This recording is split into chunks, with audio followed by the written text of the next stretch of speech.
Hello, हे नमस्ते। Video देखने से पहले प्लीज चैनल को लाइक, शेयर एंड सब्सक्राइब कीजिए।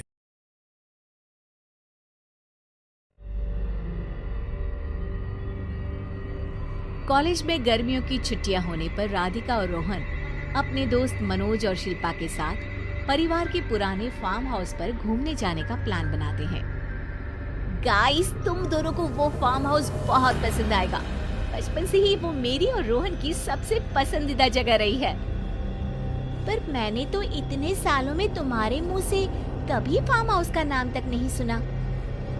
बचपन में फार्म हाउस जाते थे, लेकिन फिर अचानक सबने वहां जाना बंद कर दिया और वजह कभी किसी ने बताई नहीं। पर अब हम चारों मिलकर वहां धमाल करेंगे। इसी तरह बातें करते कुछ घंटों का सफर तय कर चारों शहर से दूर ऊंची पहाड़ी पर बने राधिका और रोहन के फैमिली फार्म हाउस पर पहुंच जाते हैं। वाह यार, ये तो बड़ा ही सुंदर है। पूरा घूमोगे तो और अच्छा लगेगा, लेकिन उससे पहले सब फ्रेशन अप हो जाओ, फिर साइट सीइंग के लिए जाएंगे। राधिका और रोहन अपने अपने कमरे में चले जाते हैं, लेकिन मनोज और शिल्पा घर में घूमने लगते हैं, जहां शिल्पा की टक्कर हॉल के बीचों बीच रखी एक पुरानी लकड़ी की कुर्सी से होती है। आह, लग गई रे माता। इस कुर्सी को बीच में किसने रखा हुआ है? अरे तेरे स्वागत के लिए भूत ने रखा होगा। ओए, तुझे बहुत हंसी आ रही है। जब खुद टकराएगा तो पता चलेगा। हाँ ठीक है, पर अभी तो तू इसे साइड में रख दे। शिल्पा कुर्सी को एक कोने में रख देती है और वो दोनों भी अपने कमरे में चले जाते हैं, जिसकी थोड़ी देर बाद चारों बाहर घूमने निकल जाते हैं। इसी तरह रात हो जाती है। फार्म हाउस में वापस आकर वे लोग सीधा सोने चले जाते हैं। आधी रात को मनोज की नींद खुलती है। बड़ी तेज प्यास लगी है, पानी साथ लेकर सोना चाहिए था। अब रसोई तक जाना पड़ेगा। मनोज आंखें मलते हुए कमरे से हॉल में आता है और अचानक रास्ते में रखी कुर्सी से टकराकर जमीन पर गिर जाता है। अरे मर गया रे दादा। शिल्पा सही बोल रही थी, बड़ी तेज लगती है ये कुर्सी तो। पर इसे दोबारा बीच में किसने रखा? मनोज एक बार फिर उस लकड़ी की कुर्सी को कोने में रख पानी पीकर कमरे में चला जाता है। अगली सुबह जैसे ही चारों की नींद खुलती है तो उन्हें अपने बेड के पास साइड टेबल पर चाय का कप रखा मिलता है, जिसे देख वो खुशी खुशी चाय पीकर तैयार होकर कुछ देर बाद हॉल में मिलते हैं। थैंक यू यार राधिका, मुझे नहीं पता था कि तू इतनी अच्छी चाय बनाती है। वैसे मुझे उस बेड टी की बहुत जरूरत थी।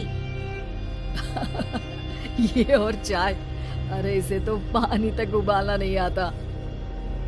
मतलब तूने हमारे लिए चाय बनाई क्या दोस्त? अरे चल पागल है क्या? इतना भी प्यार नहीं है मुझे कि तुम्हारे लिए बेड टी बनाऊं। चाय पर ये चर्चा करते हुए मनोज जैसे ही पीछे मुड़ता है तो एक बार फिर लकड़ी की पुरानी कुर्सी से टकराकर उस पर गिर जाता है। हाय रब्बा। अरे चाय छोड़ो, पहले ये बताओ कि इसे बार बार बीच में कौन रखता है? कल रात ही मैंने इसे साइड किया था। तो पहले ये बताओ कि चाय किसने बनाई थी? सबकी बातों को कुछ देर ध्यान से सुनने के बाद राधिका हैरानी से कुर्सी की तरफ देखने लगती है। भूत दीदी। राधिका की बात सुन आपस में झगड़ रहे सारे दोस्त शांत हो जाते हैं। ये क्या बोला अभी तूने? अरे पर अब वो यहाँ कैसे हो सकती है? क्यों नहीं हो सकती? हमने यहाँ आना छोड़ा था, पर उन्होंने तो घर नहीं छोड़ा ना। और याद करो, ऐसे बेड के पास कप रखना और कुर्सी को कमरे के बीच में रखना, ये सब वही तो करती थी। ये तुम दोनों किसकी बात कर रहे हो? अरे जो भी हो, कुछ अच्छा तो बिल्कुल नहीं लगता। अब देखो, डरने की कोई जरूरत नहीं है। वो सालों से इस घर में रहने वाली भूत दीदी है। वो बचपन से ही हमारे यहाँ आने पर एक बड़ी बहन की तरह हम दोनों का ख्याल रखती है। ओए, पगला गया है क्या? शिल्पा, मुझे यहाँ नहीं रहना, तू भी मेरे साथ ही चल। ये दोनों तो पागल हो गए हैं। जहाँ मनोज डर से वापस जाने की बात कर रहा होता है, वहीं शिल्पा अपने फोन में बिजी होती है। क्या तुम्हें यहाँ की सिचुएशन समझ में नहीं आ रही जो फोन में लगी हो? जिसे जो करना है करो, मैं तो जा रहा हूँ। मनोज हड़बड़ाहट में अपने कमरे की तरफ जाता है, जिसके साथ राधिका और मोहन भी उसे रोकने के लिए पीछे पीछे जाते हैं। लेकिन शिल्पा वो तो अभी भी फोन में लगी रहती है। कुछ देर बाद जब वो तीनों दोबारा हॉल में वापस आते हैं तो शिल्पा को सबके पैक्ड बैग्स के साथ देखकर हैरान रह जाते हैं। ये सब क्या है शिल्पा? यहाँ हम इसे समझा रहे हैं और तुम हमारे बैग्स भी पैक कर कर लेकर आई। अरे आखिर में फोन से बाहर निकलकर कुछ किया तो सही इसने। दोस्तों देखो, कल से हम यहाँ हैं। भूत दीदी ने कुछ किया नहीं ना? फिर डर क्यों रहे हो?